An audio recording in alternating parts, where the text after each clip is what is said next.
La Fondation Payot pour la promotion de la lecture. Payot et Notre Temps Vivre bien, vivre mieux vous présente Marque-Page.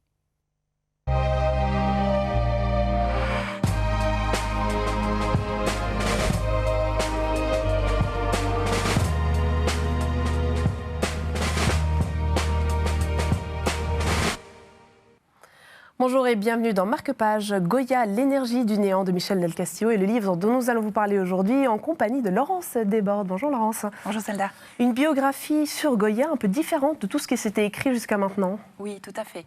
Michel Del Castillo, qui est quand même un écrivain connu et reconnu, s'est plongé dans la vie de ce peintre espagnol pour diverses raisons, mais je pense que la principale, c'est qu'il était fasciné par le talent de ce peintre, mais aussi par la personnalité totalement complexe et contradictoire de cet homme. Parce que Goya est venu à la peinture simplement comme moyen de subsister à ses besoins et il avait faim. C'était un homme qui avait besoin d'argent aussi parce qu'il avait une famille à entretenir, mais ça c'est arrivé plus tard.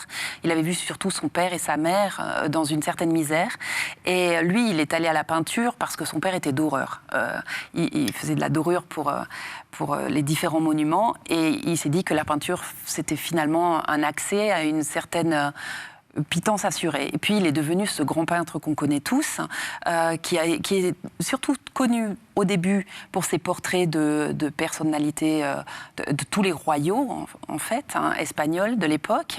Et tout d'un coup, il a commencé à dessiner des carnets plus intimes sur ce qu'était la misère, sur ce qu'était la pauvreté. Et le génie est apparu à ce moment-là. Mais il faut dire que Goya, c'était quand même un peintre qui travaillait énormément. Il a travaillé pour subsister, il a travaillé pour s'enrichir, et c'est de ce travail qu'est né son génie. Et c'est ce que Michel Del Castillo montre. Justement, Michel Del Castillo, qui est romancier aussi et qui met en valeur Goya dans ce livre, dans cette biographie. Merci beaucoup, Laurence. Si vous voulez savoir qui est Goya, mais qui se cache derrière ce personnage qu'on connaît sans vraiment connaître, ce livret pour vous, vous pouvez évidemment le retrouver chez votre libraire préféré. Marque-Page, c'est terminé pour l'instant, mais des grands personnages historiques, il y en a encore beaucoup, et je peux vous assurer qu'on viendra en parler ici.